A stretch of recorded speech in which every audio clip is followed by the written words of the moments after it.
उत्तर प्रदेश के जनपद इटावा मुख्यालय से महज 10 किलोमीटर बीहड़ में प्रतापनेर ग्राम रूरा में यमुना नदी के किनारे पिलुआ बजरंगबली का मंदिर स्थापित है। यहाँ बुढ़वा मंगल के दिन काफी संख्या में भक्त पहुँचते हैं। मंदिर में लाखों की तादाद में आज के दिन भक्तों पहुँचते और भगवान बजरंगबली के दर्शन कर उनसे आशीर्वाद प्राप्त करते हैं। इस मंदिर के महाभारत काल से जुड़े होने की मान्यता है।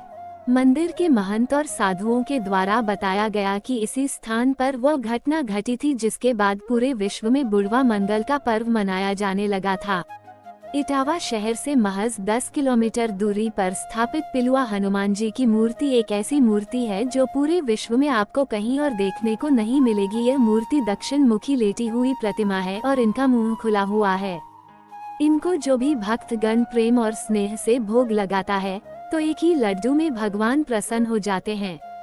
वरना घमंड तो इस मंदिर में कई महापुरुषों का टूटा है। कई घमंडी पूरे राज्य का भोज हनुमान जी को चढ़ाने के बाद भी उनकी भूख नहीं मिटा सके थे। मंदिर के इतिहास को बताते हुए मंदिर के साधुओं ने बताया कि स्वामी तुलसीदास के द्वारा उस समय इस राज्य के राजा हुकुम तेज प्रताप सिंह चौहान को बताया गया था कि इसी स्थान पर भगवान हनुमान जी की प्रतिमा नीचे दबी हुई है, उसे निकालकर वहां मंदिर का निर्माण कराया जाए। जिसके बाद राजा ने उस जगह की खुदाई कराई तो पीलवा के पेड़ की जड़ों के अंदर लेटे हुए मुख्य खुली हुई बजरंगबली की प्रतिमा निकली। जिसके बाद राजा ने उस समय मंदिर बनवाया और भगवान बजरंगबली की प्रतिमा को उसी स्थान पर स्थापित कर दिया। श्रद्धा भाव से दूध पिलाने पर आई भगवान हनुमान को डकार। इसके बाद राजा को घमंड हो गया कि उन्होंने भगवान बजरंगबली का मंदिर बनवा दिया है, जिस पर बजरंगबली ने उनका घमंड तोड़ा। दरअसल जब राजा उन्हें भोग लगाने पहुंचे तो उन्होंने धीरे धीरे कर पूरे राज्य का अन्न जल ग्रहण कर लिया, लेकिन फिर भी उनकी भूख नहीं मिटी। फिर भी राजा का घमंड नहीं टूटा और उन्होंने पूरे राज्य से दूध इकट्ठा कर बजरंगबली की प्रतिमा को पिला दिया। जिसके बाद भी उनकी भूख नहीं मिटी। राजा ने हार मानी और उनकी पत्नी ने श्रद्धा भाव से उन्हें थोड़ा सा दूध पिलाया और लेटे हुए हनुमान जी को डकार आ गई। आज ही के दिन विकराल रूप लेकर रावण की लंका में लगाई थी आग। बुढ़वा मंगल का संबंध कुछ धर्म ज्ञानी और शास्त्रों के अनुसार रामायण काल की भी एक घटना से जोड़ा जाता है।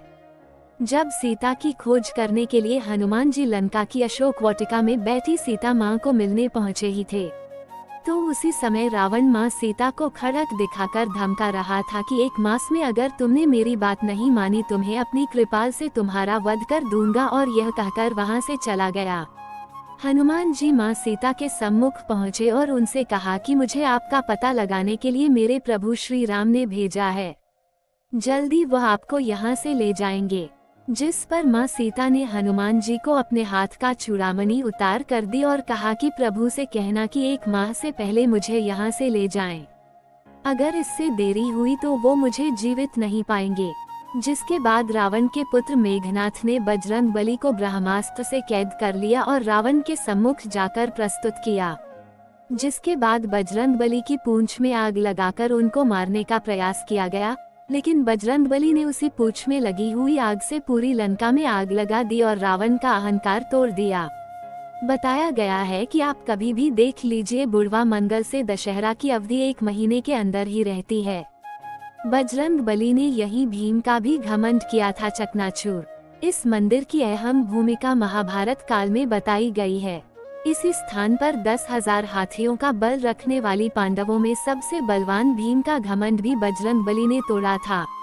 यहाँ बजरंगबली पांडवों के अज्ञातवास के दौरान बैठे हुए थे, तभी भीम इसी रास्ते से गुजरे तो उन्होंने देखा एक बूढ़ा बाहर बैठा हुआ है और उसकी पूंछ पूरे रास्ते को घेरे हुए है। जिसके बाद उन्होंने बूढ़े को अपनी पूंछ उठाने को कहा तो हनुमान के रूप में बैठे बूढ़े बानों ने कहा कि मैं तो बूढ़ा हूँ, उठ नहीं पाऊंगा, आप ही हमारी पूंछ हटा दीजिए। जिस पर भीम ने पूरे 10,000 हाथियों की ताकत लगा दी, लेकिन पूंछ को हिला तक ना सके। भीम ने उनके सामने हाथ जोड़े और कहा कि आप कौन है, तो वो हनुमान जी के रूप में प्रकट हुए और उन्हें दर्शन दिए।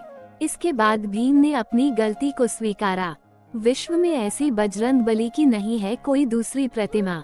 इस मंदिर की मान्यता है कि दक्षिण मुखी लेटे हुए बजरंगबली की ऐसी प्रतिमा जो कि भोग ग्रहण करने वाली ऐसी कोई दूसरी विश्व में नहीं है।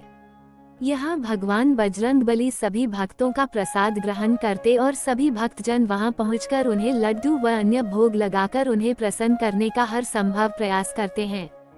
बताया जाता है कि पिलुआ मंदिर में विराजमान बजरंगबली को जीवित हनुमान जी भी कहा जाता है, क्योंकि वह हर समय भगवान श्री राम का नाम लेते रहते हैं। मंदिर में रह रहे साधु संतों का कहना है कि बजरंगबली की प्रतिमा हर समय राम नाम का जाप करती रहती है।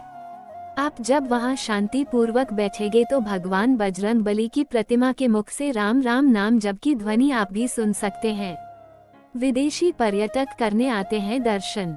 मंदिर के प्रति लोगों की आस्था पहले इटावा जनपद व पूरे प्रदेश में फैली हुई थी, लेकिन सोशल मीडिया ने अब देश के दूरदराज के हिस्सों में भी इस मंदिर के प्रति लोगों में आस्था जगाई है।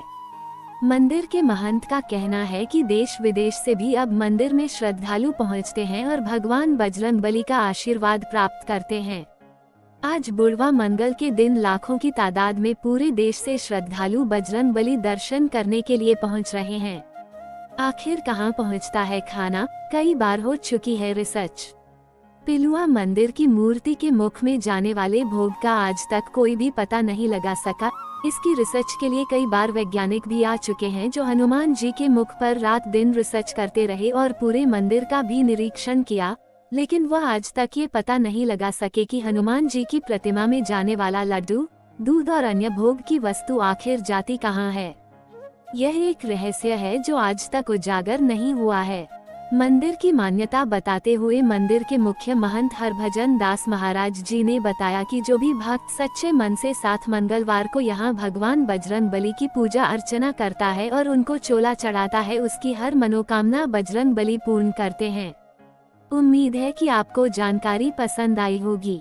वीडियो अच्छी लगी तो वीडियो को लाइक करें और चैनल पर पहली बार आते हैं तो सब्सक्राइब करना ना भूले। धन्यवाद।